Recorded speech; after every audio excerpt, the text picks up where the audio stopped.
बच्चों, आज हम जानेंगे क्लास 11 हिस्ट्री चैप्टर फर्स्ट का क्वेश्चन का आंसर, जिसका शीर्षक है समय की शुरुआत से, जो एनसीईआरटी बुक से लिया गया है, सीबीएसई पाठ्यक्रम पर आधारित है। बच्चों, इस चैप्टर का पहला प्रश्न है कि मानव और लंगूर तथा वानरों जैसे स्तनपायियों के व्यवहार तथा शरीर रचना में कुछ समानताएं पाई जाती हैं। इससे यह संकेत मिलता है कि संभवतः मानव का क्रमिक विकास वानरों से हुआ है। क व्यवहार और ख शरीर रचना शीर्षक के अंतर्गत दो अलग अलग स्तंभ आप बनाइए और उन समानताओं की सूची दीजिए। दोनों के बीच पाए जाने वाले उन अंतरों का भी उल्लेख कीजिए जिन्हें आप महत्वपूर्ण समझते हैं। इस प्रश्न का आंसर है मानव और लंगूर तथा वानर जैसे स्तनपायियों के व्यवहार तथा शरीर रचना की कुछ समानताएं पाई जाती हैं, जिससे यह संकेत मिलता है कि संभवतः मानव का क्रमिक विकास वानरों से हुआ है। यह व्यवहार तथा शरीर रचना के अंतर्गत निम्नलिखित विशेषता पाई जाती हैं। पहला विशेषता व्यवहार के स्तर पर। वानर यानी एप होमिनाइड उपसमूह का जीव है। होमिनिड वर्ग होमिनाइड उपसमूह से विकसित हुए हैं। इनमें परस्पर समानताएं होते हुए भी अनेक बड़े अंतर पाए जाते हैं। होमिनाइड का मस्तिष्क होमिनिड की तुलना में छोटा था। वे चौपाया थे, अर्थात चारों पैरों के बल चलते थे। उनके शरीर का अग्रभाग वो अगले दोनों पैर लचकदार होते थे। होमिनिड सीधे खड़े होकर दोनों पैरों पर चलते थे। होमिनिड के हाथों की बनावट विशेष प्रकार की थी, जिससे वे हथियार यानी औजार बना वो प्रयोग कर सकते थे। सेकंड विशेषता है शरीर रचना के स्तर पर। शरीर रचना के स्तर पर मानव के प्रारंभिक स्वरूपों में उसके लक्षण आज भी शेष है। मानव आदि रूप में वानर के अनेक लक्षण बरकरार हैं, जैसे होमो की तुलना में मस्तिष्क को अपेक्षाकृत छोटा होना, पिछले दांत बड़े होना, वो हाथों की विशेष दक्षता, वे सीधे खड़े होकर चलने की क्षमता अधिक न थी, क्योंकि वो अपना अधिकांश समय पेड़ों पर गुजारता था। पेड़ों पर जीवन व्यतीत करने के कारण उनमें अनेक विशेषताएं आज भी मौजूद है, जैसे आगे के अंगों का लंबा होना, हाथ और पैरों की हड्डियों का मुड़ा होना और टखने के जोड़ों का घुमावदार होना। प्रारंभिक मानव की प्रजाति को उसकी खोपड़ी के आकार और जबड़े की विशिष्टता के आधार पर वर्गीकृत किया गया है। वानर, लंगूर वो मानव आदि प्राइमेट उपसमूह के अंतर्गत आते हैं। बच्चों, यहाँ पे दो पार्ट दिए गए हैं। तो पहले पार्ट में है शारीरिक स्तर पर समानताएं, सेकेंड पार्ट में है व्यवहारिक स्तर पर समानताएं। तो पहले पार्ट की शारीरिक स्तर पर समानताएं को जानेंगे। तो पहला है दोनों ही प्राइमेट उपसमूह के जीव हैं, और वहीं व्यवहारिक स्तर पर समानता है कि मानव व वानर अपने बच्चों को उठाकर चलते हैं। सेकंड है शारीरिक स्तर पर समानताएं, तो मानव, वानर व लंगूर तीनों के शरीर पर बाल होते हैं। वहीं सेकंड व्यवहारिक स्तर पर समानता है कि दूसरे जीवों की अपेक्षा समझने की शक्ति ज्यादा होती है। थर्ड है शारीरिक स्तर पर समानताएं, बच्चे पैदा होने से पहले अपेक्षाकृत लंबे समय तक वे माता के पेट में पलते हैं। वही थर्ड है व्यवहारिक स्तर पर समानताएं, अपने शरीर की परिस्थिति के अनुकूल बनाने में वे समर्थ होते हैं। फोर है शारीरिक स्तर पर समानताएं, तो मादाओं में बच्चे की दूध पिलाने के लिए स्तन ग्रंथियां इन प्राणियों के दांतों की बनावट भिन्न होती है। वही फोर है व्यवहारिक स्तर पर समानताएं, मानव और वानर दोनों ही अपने पिछले पैरों पर खड़े हो सकते हैं।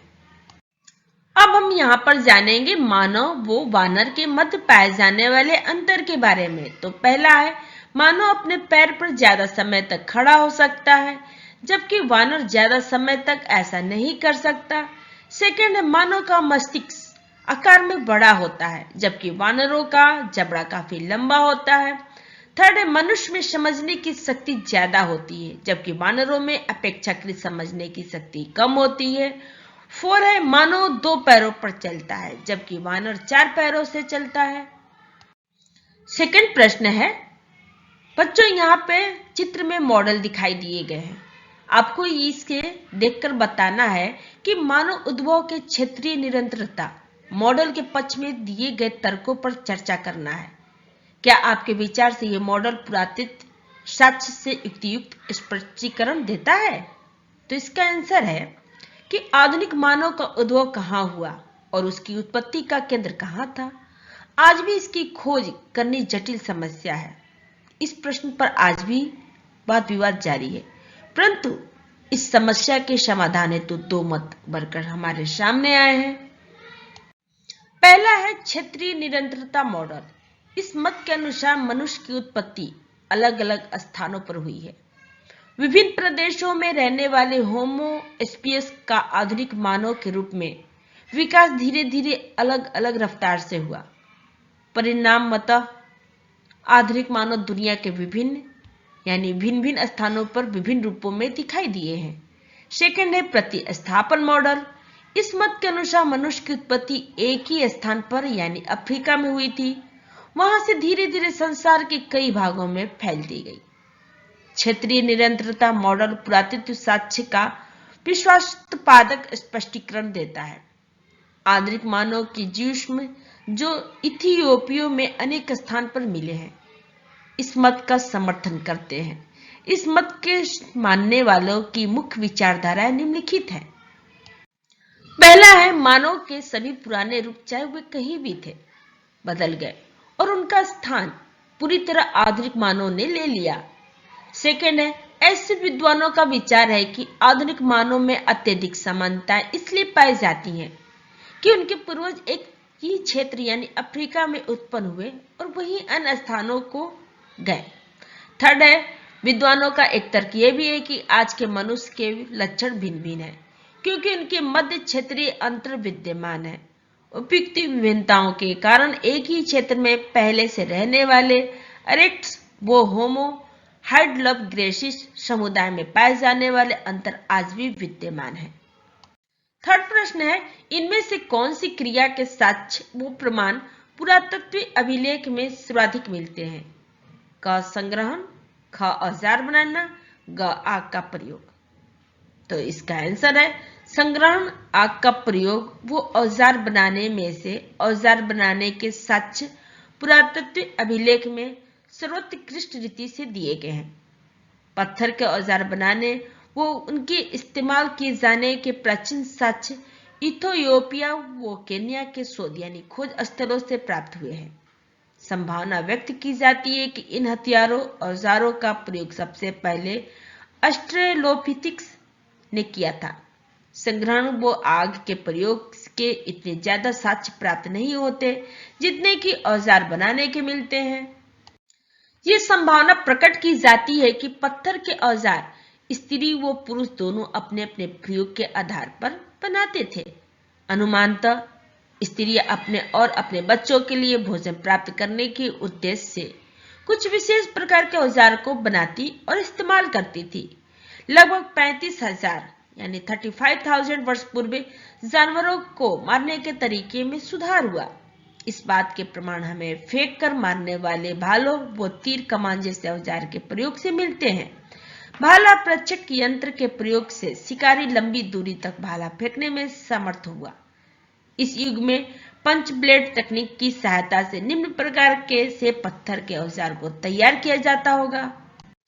पहला है एक बड़े पत्थर से ऊपरी सिरे के पत्थर के हथौड़े की सहायता से हटाया जाता है। सेकंड है इससे एक चपटी सतह तैयार हो जाती है जिसे प्रहार मंच यानी घन कहा जाता है। थर्ड है फिर इस पर हड्डी या सींग से बने हुए पंच और हथौड़े की सहायता से प्रहार किया जाता है। फोर है इससे धारदार पट्टी बन जाती है जिसका चाकू की तरह प्रयोग किया जा सकता है अथवा उनसे एक तरह की छेनियां बन जाती है जिनसे हड्डी, सींग, हाथी दांत या लकड़ी को केरा जा सकता है। हड्डी पर नक्काशी को नमूना आप नीचे दिया गया है उसे देख सकते हैं।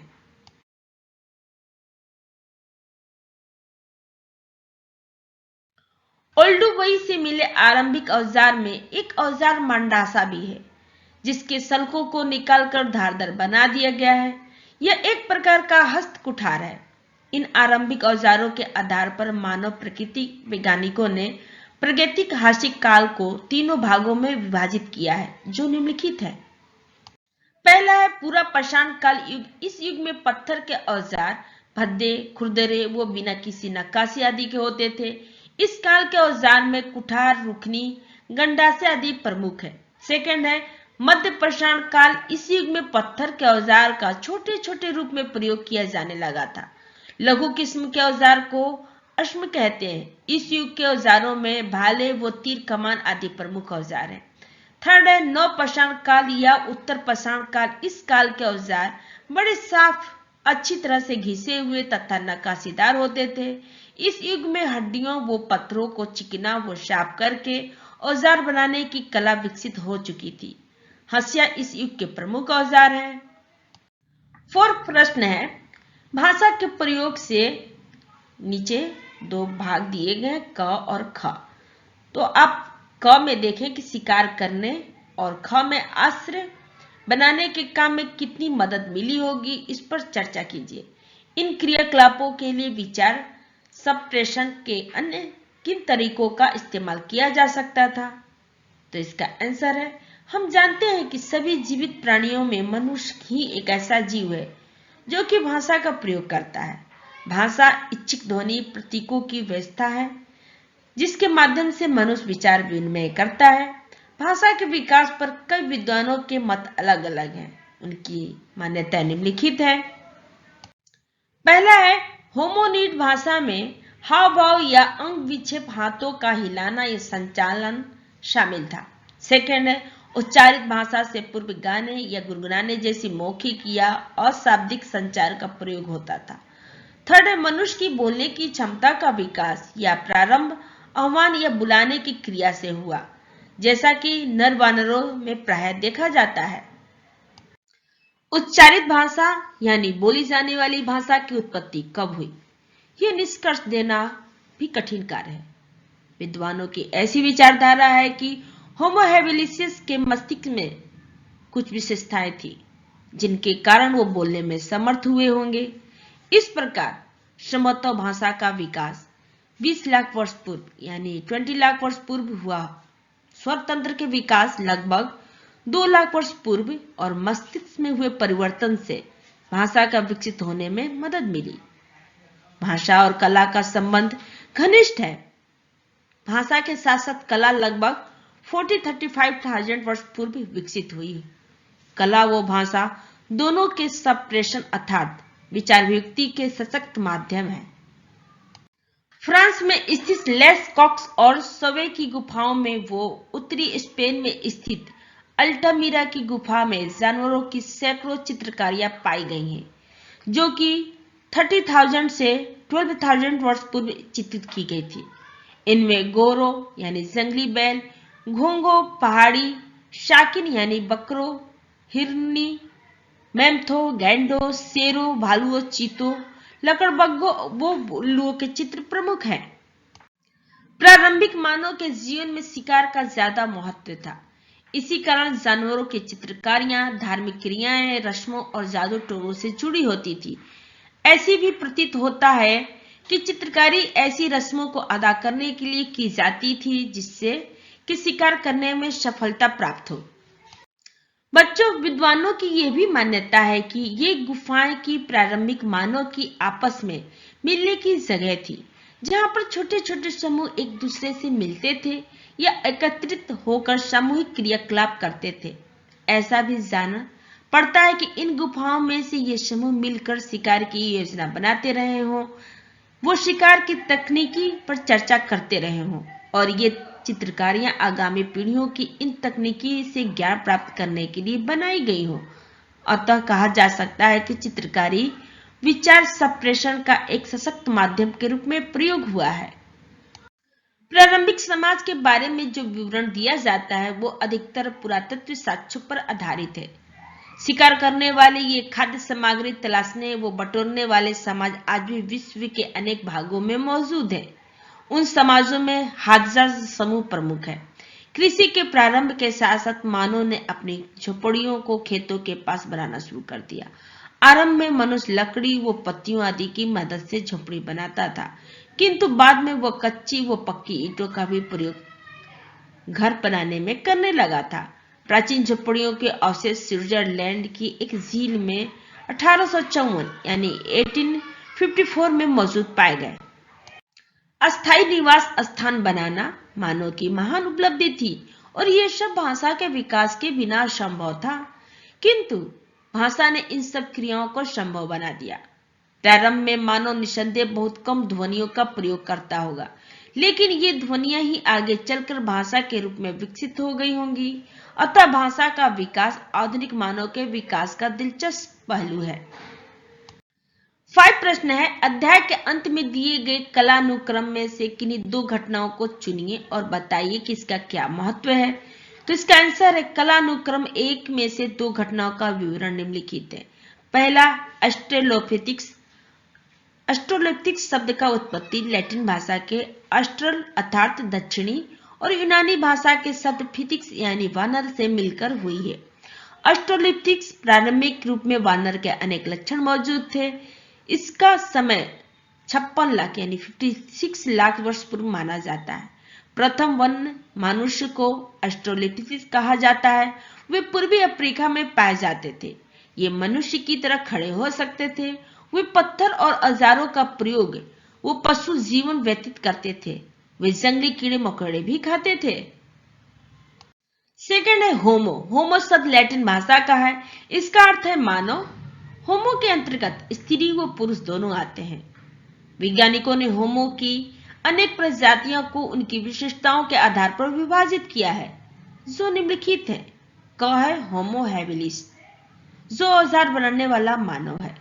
ख है होमो इरेक्टस, जो सीधे खड़े होकर चलने वाला मानव है। ग है होमो एस्पियस, जो चिंतनशील प्रयाग या आधुनिक मानव है।